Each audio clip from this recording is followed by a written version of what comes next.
तो प्यारे साथियों, मैं ऋषि आज की जो क्लास रहेगी हमारी वो रहेगी CTET based question paper, जिसमें बाल विकास को पूरा कवर करेंगे। तो फर्स्ट जो क्वेश्चन रहेगा हमारे पास वो रहेगा कि जो विकास, देखो ये लेवल 2 है हमारे पास। इसका जो फर्स्ट क्वेश्चन है यहाँ से स्टार्ट होता है। इंग्लिश में आप खुद रीड कर लेना, जो भी स्टेटमेंट रहेगी मैं हिंदी में रीड करूँगा इसको।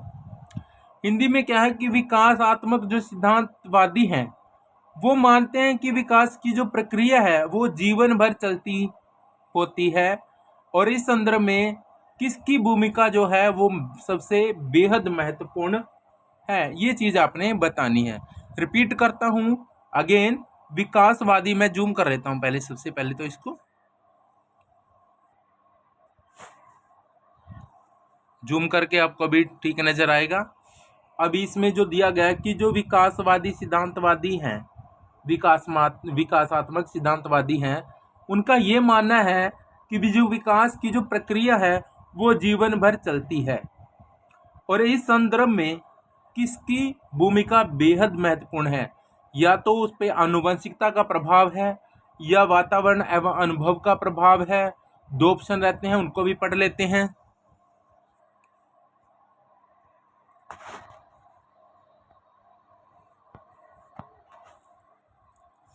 दो ऑप्शन हमारे ये हैं कि विशिष्ट प्रभाव क्षेत्रीय बुद्धि या फिर प्रतीकात्मक बुद्धि का प्रभाव है। तो इनमें से बताना हमें कौन सा जो हमारे पास ऑप्शन है बिल्कुल सही है। तो इसमें विशिष्ट प्रभाव क्षेत्रीय विधि, ये तो बिल्कुल गलत है। प्रतीकात्मक बुद्धि, ये भी गलत है। जो पहले वाले ऑप्शन थे उनको देख लेते हैं।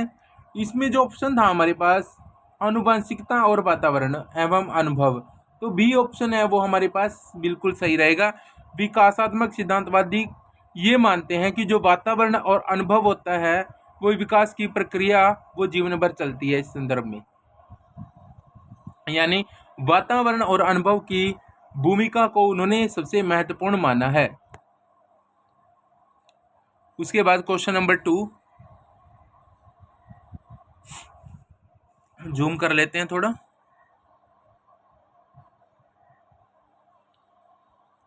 क्वेश्चन नंबर 2 है कि विकासात्मक प्रक्रिया में असंतात्या क्या क्या मायने हैं, ये बताने हैं।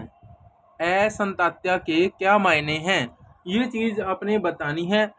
तो इसमें ऑप्शन ए है कि विकास की प्रक्रिया के दौरान उभरने वाले नए तरीके जो संसार को समझने में मदद करते हैं, या तो ये ऑप्शन है। या फिर विकासात्मक प्रक्रिया में नकारात्मक विच्छेद होते हैं, या तो ये रहेगा। या फिर सी ऑप्शन है, विकास की प्रक्रिया में अधोमुखी गिरावट आई है, या तो ये है। या फिर विकास की प्रक्रिया में हस्तक्षेप होता है। तो इसमें जो नेगेटिव पॉइंट है यानी रोंग है वो डी भी रोंग है कि इस विकास की प्रक्रिया में हस्तक्षेप होता है। सी बी ऑप्शन गलत है, विकास की प्रक्रिया में अधोमुखी गिरावट आई, ये भी गलत है। बी हमारे पास विकास प्रक्रिया में नकारात्मक विच्छेद है, ये भी गलत है। तो ए हमारे पास, ए इसमें करेक्ट है कि विकास की प्रक्रिया के दौरान उभरने वाले नए तरीके जो संसार को समझने में मदद करते हैं।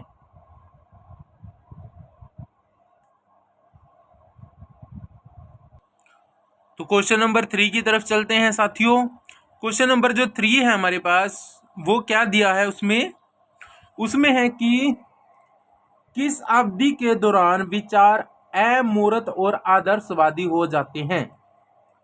क्या कहता है कि किस अवधि के दौरान है जो विचार हैं जो वो अमूर्त और आदर्शवादी हो जाते हैं।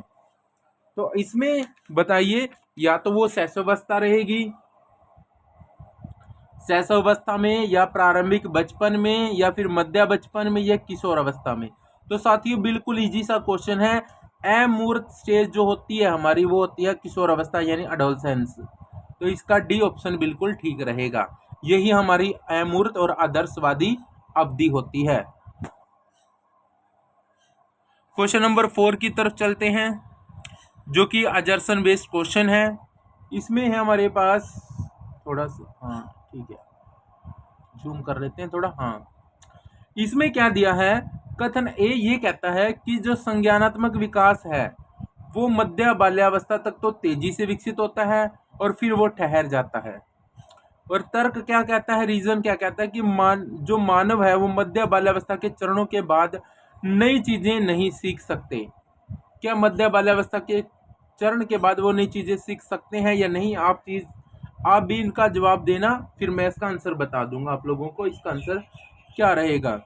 ए इसमें क्या है, ए और आर दोनों सही हैं और आर सही व्याख्या करता है।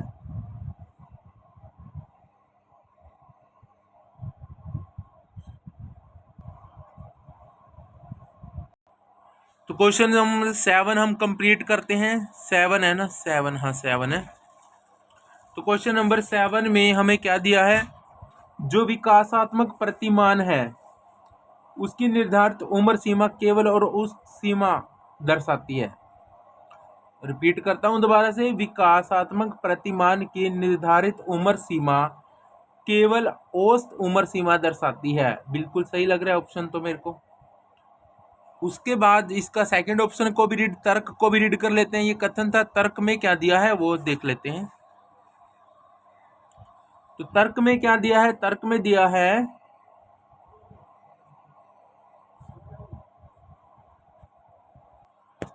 तो साथियों तर्क में जो ये दिया कि ए और आर दोनों सही हैं और आर सही व्याख्या करता है ए की।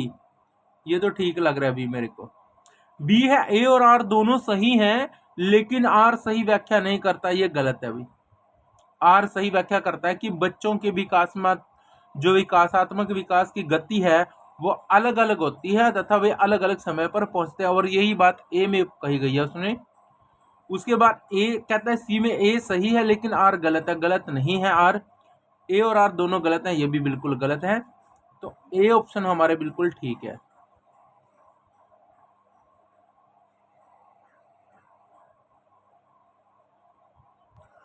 तो साथियों क्वेश्चन नंबर 8 को कवर कर लेते हैं। 8 हमारे पास है, बच्चों के विकास के, ये कहता है कि बच्चों के विकास पर शैशवावस्था से किशोर अवस्था तक ध्यान देना जरूरी है।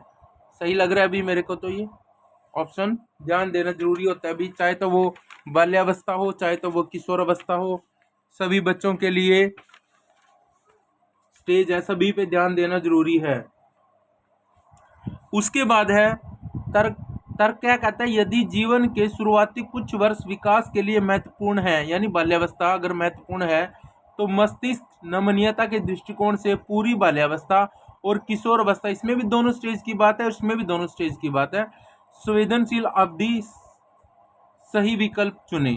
मतलब क्या कहता है कि यदि भी जीवन के शुरुआती कुछ वर्ष हैं वो विकास के लिए महत्वपूर्ण है, पर मस्तिष्क नमनीयता के दृष्टिकोण से पूरी बाल्यावस्था और किशोरावस्था संवेदनशील अवधि होती है, इसलिए उनकी देखरेख करनी जरूरी होती है। तो इसमें दोनों ही सही है, तो मेरे अकॉर्डिंग ऑप्शन ए ही ठीक रहेगा। ए और आर दोनों सही हैं और आर है वो सही व्याख्या करता है, एक ही बाकी ऑप्शन पढ़ने की हमें जरूरत ही नहीं। क्वेश्चन नंबर 9 को कवर करते हैं। क्वेश्चन नंबर जो 9 है वो है कि बच्चे का विकास एक सीधा पथ नहीं है, यह आगे बढ़ता है फिर पीछे मुड़ता है फिर आगे बढ़ता है। उपरोक्त वाक्य विकास के किस सिद्धांत को बताता है? तो विकास के किस सिद्धांत को बताता है, जो भी कवर कर लेते हैं। ऑप्शन बताएगा हमें सही तो कौन सा कथन ठीक रहेगा, कौन सा गलत।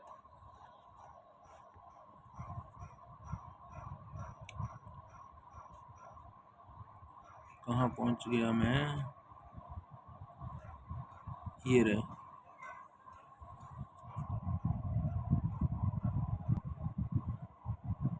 तो साथियों पहला है एक रूपता सिद्धांत।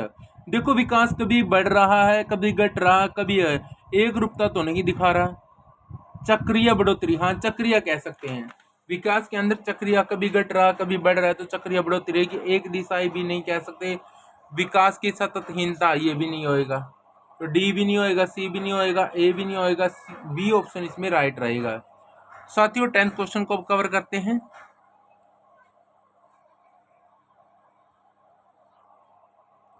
10 क्वेश्चन क्या कहता है हमें, 10 क्वेश्चन कहता है कि समकालीन सिद्धांत बचपन को डैश मानते हैं। समकालीन सिद्धांत है वो बचपन को क्या मानते हैं, एक सामाजिक संरचना, या फिर सभी संस्कृतियों में पवित्र काल, या बहुत अधिक तनाव और चिंता काल, या किशोरावस्था तक का विकास काल। आप भी बताएं साथियों कमेंट करके इसका क्या ऑप्शन रहेगा, क्या आंसर रहेगा इसका। और इसका आंसर है जो एक, अगर बात करें कि समकालीन एक सामाजिक सिद्धांत को बताता है कि समकालीन सिद्धांत है बचपन को डैश क्या चाहिए, बचपन को एक सामाजिक संरचना चाहिए, तो एक सामाजिक संरचना को मानता है समकालीन सिद्धांत। तो ए ऑप्शन है इसका राइट आंसर रहेगा। क्वेश्चन नंबर 11,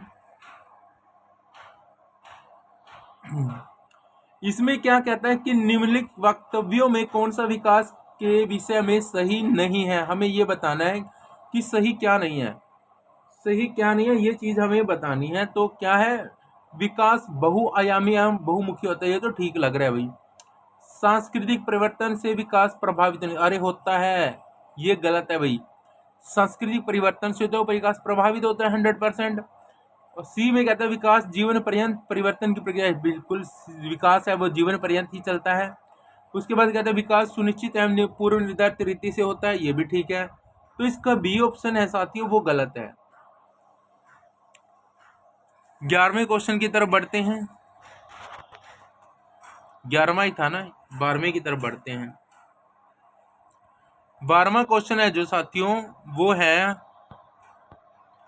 अभिकथन पे आधारित है। तो 12वां क्या है, एक कथन कहता है कि सही पोषण, पर्याप्त नींद और शारीरिक गतिविधि है वो बच्चों की सामाजिक अंतक्रियाओं में संलग्न होने की योग्यता को समुन्नत करती हैं, जो परिणाम स्वरूप संज्ञानात्मक वृद्धि को उद्दीपित करती हैं। यानी बच्चे के लिए खाना पीना, जागना, सोना, सारी गतिविधि करना, ये सारे संज्ञानात्मक वृद्धि को बढ़ाते हैं। एक बात तो ये बोली है इसने। अब इसका हम कथन या तर्क भी जान लेते हैं।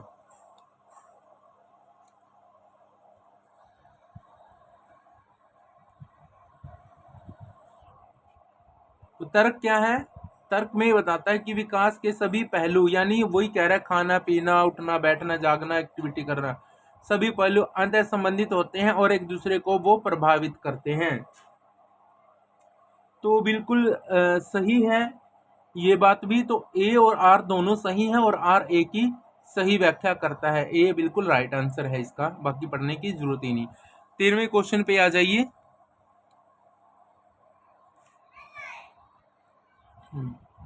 13वां क्वेश्चन क्या कहता है कि बच्चों को आरंभिक बाल्यावस्था में विकास और अधिगम हेतु प्यार, देखभाल और बहुत से अवसर प्रदान करने चाहिए।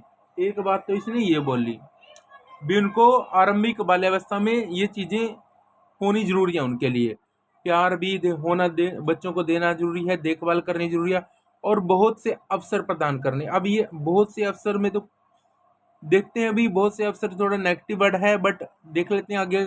तर्क आर क्या कहता है कि गंभीर रूप से बोला इसने, गंभीर रूप से वंचित बाल्यावस्था के परिणामों को बाद के वर्षों में बदलना बहुत आसान होता है। तो ये थोड़ा सा वर्डिंग है ना, ये थोड़ा अटपटी है भाई। कहता है गंभीर रूप से जो वंचित बाल्यावस्था के परिणामों को बाद के वर्षों में बदलना बहुत आसान होता है। देखो बाद के वर्षों में कोई बदली जा सकती है चीज, बिल्कुल नहीं बदली जा सकती यार। यानी आर है ना वो एग्जैक्ट ए की व्याख्या नहीं कर रहा, ए में जो बात कही है वो आर में है ही नहीं। तो हम क्या कहेंगे कि ए जो कहता है ए और आर दोनों सही है और आर सही व्याख्या करता है, आर सही व्याख्या नहीं करता, आर में कुछ हो रहा है और ए में कुछ हो रहा है। उसके बाद बी में क्या कहता है ए और आर दोनों सही है लेकिन आर सही व्याख्या नहीं करता, ये भी नहीं है। ए सही है और आर बिल्कुल गलत है। देखो भाई ए तो कहीं ना कहीं सही लग रहा है कि उसमें प्यार देखो बच्चों के लिए होना जरूरी है, देखभाल भी बच्चों के लिए और उसको अवसर प्रदान करना, मतलब जो करना चाहता है उसको स्वतंत्रता दी जाए थोड़ी सी, तो वो ठीक है। बट आर तो बिल्कुल ही गलत है कि जो बाल्यावस्था के परिणामों को बाद के वर्षों में बदलना है, ये नेगेटिव वर्ड है, अभी बाद के वर्षों में कैसे बदल लेंगे, ये गलत है। तो सी ऑप्शन बिल्कुल ठीक है। चलते हैं 14 क्वेश्चन की तरफ। 14 क्वेश्चन में पढ़ लेते हैं। विकास के किस चरण में बहुत से हार्मोन संबंधी परिवर्तन होते हैं तथा अपनी पहचान की सक्रिय खोज पर बल देता है। बिल्कुल ये इजी क्वेश्चन है और ये माइंड में स्टेटमेंट पढ़ते ही आ गया होगा आपके माइंड में। तो ये हमारे पास क्या रहेगी, देखो इसमें किशोर अवस्था रहेगा, सीधी सी बात है। जो हमारे पास हार्मोन चेंजेस की अवस्था होती है वो हमारे पास किशोर अवस्था होती है, और यही हमारे पास क्या पहचान की खोज करती है, मतलब यही अवस्था में अपना बच्चा पहचान बनाने की कोशिश करता है। नेक्स्ट क्वेश्चन पढ़ लेते हैं 15।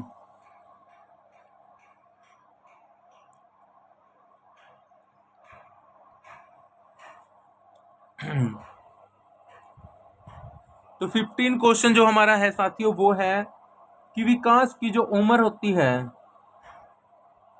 विकास की उम्र अवधि को क्या कहते हैं जब आत्मसात मानकों पर प्रश्न उठाया जाता है और अक्सर परिवार की तुलना में साथियों की राय बहुत महत्वपूर्ण हो जाती है। एक बार रीड कर लेते हैं दोबारा से।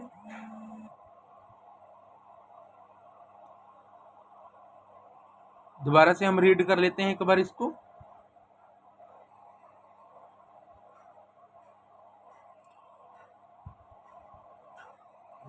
सॉरी, बीच में ना कॉल आ गई थी तो उसको काटना पड़ गया। विकास की उस अवधि को क्या कहते हैं जब आत्मसात मानकों पर प्रश्न उठाया जाता है और अक्सर परिवार की तुलना में साथियों की राय महत्वपूर्ण मानी जाती है। यानी ऐसी कौन सी अवस्था है विकास में जिसमें साथी है जो हमारा दोस्त बन जाता है, उसकी जो सलाह होती है उसको हम सर्वोपरि रखते हैं, बट परिवार की जो सलाह होती है उसको हम नीचे रखते हैं। तो वो कौन सी अवस्था हमारे पास रहेगी? तो साथियों ये आपको पता ही है, जब बच्चा ना थोड़ा सा ये हो जाता है 17-18 की एज में चला जाता है तो वो अपने साथी पर ज़्यादा भरोसा करने लग जाता है और परिवार पर कम। तो वो किशोर अवस्था होती है साथी, जिसपे वो साथी पे ज़्यादा भरोसा करता है, परिवार पे कम भरोसा करता है। अब लास्ट क्वेश्चन रहेगा हमारा 16 आज की क्लास का। आज की क्लास का लास्ट क्वेश्चन क्या रहेगा? अधोगामी सिद्धांत को निम्न में से किस उदाहरण में दर्शाया गया है? अधोगामी सिद्धांत होता है वो किस उदाहरण में दर्शाया गया है? शिशु अपनी, देखो इसमें क्या है, शिशु अपनी बाहों के इस्तेमाल से सभी दृष्टि विकसित करते हैं। अपनी बाहों के इस्तेमाल से बोला है इसने, तो बाहों के बारे में नहीं, ज्ञान इंद्रियां तो हो सकती हैं पर बाहों के लिए बाहों के बारे में तो नहीं कह सकते। शिशु संज्ञानात्मक क्षमता विकसित करते हैं और फिर भाषा विकसित सीखते हैं, ये भी जरूरी नहीं है, बी भी। तो चलते हैं नेक्स्ट ऑप्शन पर। बी तो कहीं ना कहीं मेरे को सही लग रहा है। बी तो क्या है कि शिशु संज्ञानात्मक क्षमता विकसित करते हैं, पहले संज्ञानात्मक विकसित करते हैं और तभी तो भाषा सीखते हैं, ये बिल्कुल ठीक लग रहा है बी ऑप्शन। आगे सी है कि शिशु पहले अपने धड़ और फिर अपने हाथ पैर हिलाने सीखते हैं, नहीं ये नहीं, ये नहीं है पहले अपने धड़ को हिलाता है, नो, पहले अपने हाथ पैर को हिलाएगा वो फिर अपने धड़ को हिलाएगा। उसके बाद डी ऑप्शन है शिशु बुदबुदाने से पहले किलकना सीखते हैं, नहीं गलत। तो इसमें जो ऑप्शन रहेगा वो हमारे, हाँ ये तो ठीक है भाई। और जो बी था शिशु संज्ञानात्मक क्षमता विकसित करते हैं और फिर भाषा सीखते हैं, अरे संज्ञानात्मक भी नो नो नो भाई, थोड़ा सा मिस्टेक के लिए सॉरी। जो शिशु संज्ञानात्मक क्षमता यानी मानसिक जो स्थिति होती है उसको यानी सोचना शुरू करते हैं, नहीं गलत है ये, और फिर भाषा करते हैं, नहीं गलत है ये भी। डी सही लग रहा है, पहले वो अपने आप से बुदबुदाएंगे, मतलब बै बै दै दै दै दै ऐसे करेंगे, बुदबुदाएंगे, फिर किलकाना, फिर किलकारी मारना सीखते हैं, ये डी ऑप्शन बिल्कुल ठीक है इसका। लास्ट क्वेश्चन है हमारे पास,